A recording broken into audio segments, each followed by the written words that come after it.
Hello, it's always a pleasure to have you joining us on this show.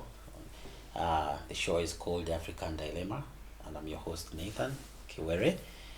And in this final episode of Africa, the Dark Continent, I'm joined once again by my friend, Engineer Lennon Kagonyera, farmer, passionate about many things. So many things. Yeah, and Many things. many things. Mm. Yeah, it's always a pleasure to have you. It's good to be here. Lennon. It's good to be here. And it's been what? How's been your week, by the way? Not bad, not bad. Not bad. It's been hectic. How is Hectic the as farming usual. industry?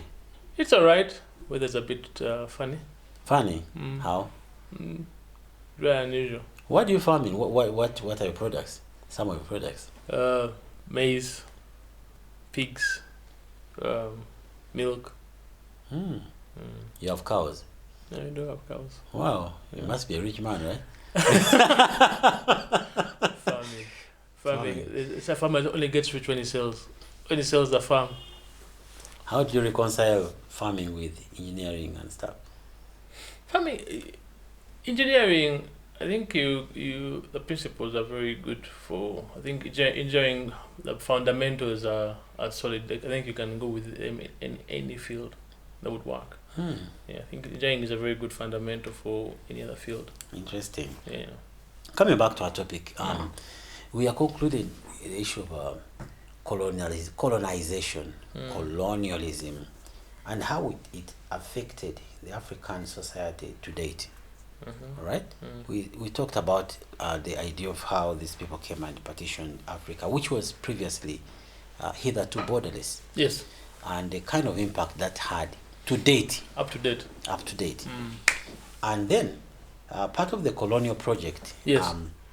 of course the colonialists had intentions, and one of them was economic, because they had industries that needed raw material, A lot of raw a material. lot of raw material, A lot of and raw they material. thought Africa it was time for them to exploit lands that were far away from their own, which I don't know why. Didn't they have land, by the way, enough land to produce their own raw materials?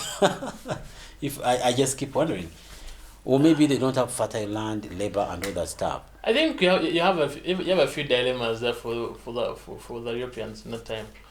One, they had just they banned slave trade because of the Industrial Revolution. Yes. So they finally found ways of going around going around the need for slave labor. Yeah. So it was not from that good places of their heart that they gave up on slave trade. They had found a solution. They found a solution. They finally found a solution to the problem they always had.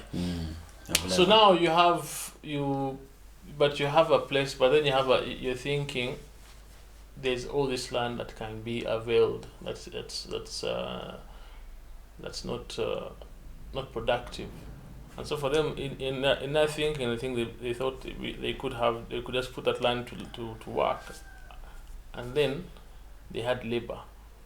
Now they need to take them as slaves. They would slave them, yes, but from their own land, which is easier than slaving them from a different foreign land. I think in ways it worked for them. We're thinking about. Now, what they did is when they came here, they set up economic systems which were called more of extractive, as Correct. opposed to building or investing Yes. in production. Yes. Because they could have built those factories they were claiming to produce raw material for. They had what it took to set them up here, so that Africans would develop end products and export them to their countries. It was easier for them to instead create a structure that would support the extraction of raw materials, so that Africans would depend on exportation of raw materials. It's the same trend you still have up to now. It is never gone away, actually. It's never gone away. The reality is that the Europeans talk about free markets, but the Europeans are very protectionist. The reason why they will not allow you to take your finished products to them is because they're going to lose jobs that side for their people. So they're actually, I think what you can commend them for is that they take care of their people. or they look out for to a certain extent they look out for their people, which we should emulate here for us. When we are looking at all these trade deals, everything we are doing, we should always look out for our own people. Yeah. And so for them, once they realize that wait, we can extract these things, take them back home, and let our people get work from the things we are bringing. Yeah. I think you have to say it's a genius policy because it's still working up to now. Absolutely. So we are still struggling with the issue of productivity, and I still don't understand why we Africans cannot evolve their economic, processes, because you can imagine we still produce coffee, which we export at say, just to give an example, $1. Then we buy Nescafe. The trash of all coffee. At 10 times the price of the kilo of raw, coffee. Raw coffee. And the same happens with the cocoa, we export cocoa, we import chocolate, it baffles my mind, by the way. It really baffles my mind. I have never figured it out why we haven't been able to pull these multinational companies into our backyards. I commend Nigeria that has Cadbury and a few other multinational companies in their backyard. But then you look just at their neighbors, Ivory Coast, Cote d'Ivoire. You look at who else is there? It's a big producer. I think Ghana. They don't have any of those multinationals, and so you wonder if these are massive cocoa producers. I feel like sometimes I don't know if we are our own worst enemies, or we don't understand what those people are looking for. Because the thing I've come to appreciate is that these multinational companies they're non-aligned to anyone. They just align for themselves. So if they align for themselves, the freedom of movement of capital for them will go where they feel like they can best make their investment and make a return on their investment. So for me, I've always felt like there are challenges that we have, but also the challenges that we have is that we keep looking to provide for the Europeans, but the Europeans are still exploiting us. Don't look at us as equal partners. So they're still extracting from us. So for me, I think we should look at different partners. I think we are lucky at a time like this to have countries like China coming in. Maybe we don't look at other partners, other African countries that we can find ways of collaborating with and working our own problems out. We're not going to solve our problems. We're not going to outsource finding solutions for our problems. We have to figure out our own solutions as a continent. I think as a country we don't have that financial power, because you realize that Africa is divided up. If you look at Africa properly, it's divided up into capital cities. Let's say cities. You're going to look at it. So you have the major cities as economic hubs that should be able to work as trading hubs and economic centers for different regions. And so if we can figure that out, then we can make progress as a continent. I think the idea of the countries for us as a continent fails, because as a country, Uganda doesn't have enough of an economic pool. But maybe if you look at a Kampala, at a Mombasa, at a Nairobi, at a Cairo, at all these other major cities, then you figure out that maybe now Kinshasa, now we can those areas can now pull resources and pull demand and create connectivity for everyone else.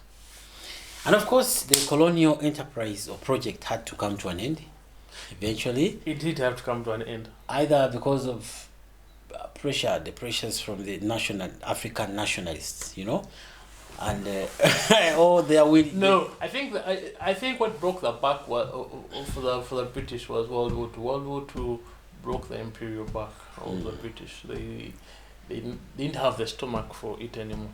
Okay. They lost too many young men, and I think those people who survived wondered what the fuss was for. If what they're fighting for, the World War II definitely had a massive downturn for them, but also economically they found out they had a lot of debt. They couldn't quite handle sustaining that empire. And so it just the natural succession of things is that they took a step back and America came to the forefront. And that's the system we have now to now. America is at the forefront, but we have a rising China. So it's only a matter of time. But you see, before independence, most African countries gained independence in the mid-19th century. Yes. And at that time, before then, the Europeans were in charge of top administration. Yes. They are running these countries. And relatively well, by the way. Oh yes, absolutely. Relatively well. They headed the countries, they headed all the major departments, with professionals. With professionals. But they did little to prepare the indigenous, the locals, to take over governance after they had left. There were very people who were trained, who had the credentials to take over these offices. So now, while the Africans were clapping and rejoicing that finally they are free, it all dawned on them that probably they're not free after all. They weren't. Because the Africans who took over were ill-equipped for the job. They were not equipped at all. They were which was the cause of the instability, political instability, even economic instability, and even coups that followed across certain sections of Africa. It was a very sad moment. It's one of those moments where I think the white man must have said, "I told you so." It was a moment of triumph for them. It was a moment of triumph for them. I said, "I told you so." You should have just left us in charge. There are so many sad stories that because they say zeal without what? Without knowledge. Without knowledge, is wasted energy. Really, it's dangerous. And the thing is that we had a lot of zeal. I think that people had a lot of zeal for for independence, really, of all forms. That they could have handled the transition a little better. I think the transition could have been more gradual than swift. The countries that interestingly have had that remained colonized, remained British colonies, of course, are doing much better than we are now. The question is that, like I was saying, that whole aspect of nation forming is that you can't miss certain stages of this whole thing. That is true. That whole cohesion is not a natural process. It doesn't just happen by chance. So for me, the wars are always going to happen because all of a sudden, one guy this guy who was the governor, who had the backing of a whole empire, steps out, and they leave this one indigenous man to come and lead. And so a question that is in everyone's mind is, why is this person better than all of us? When there's no economic, there's no empire backing him. So definitely everyone is going to always say, let's shake that boat and see how far we can go. That's how it works. There's no way around it. For me, the elephant in the room of post-colonial Africa was education, and that was, I think, before and after independence, whereby education, with all its benefits, by the way, let's be clear about that. Very beneficial. Yeah, the education that was introduced by foreigners, brought literacy and skills, which were very important for national development. But at the same time, these skills, this education system, kind of denigrated indigenous knowledge and languages, all right, which was quite of a problem, because in a sense it promoted Eurocentric worldview, whereby at some point, and that is happening to date, up to now, English or French, I think those are the main ones. But in other countries, I think there's a Portuguese down south, yes. And the Portuguese mainly. Yeah. These became the official languages of communication. Imagine a foreign language becomes the official language of communication. It becomes the official language of communication in school, to the extent that local languages are not accepted. To date, there are schools in this country, in Uganda, which don't promote. It's actually a crime. It's punishable to speak a local language, because why? They are promoting English. You know, we've changed our names. That's identity.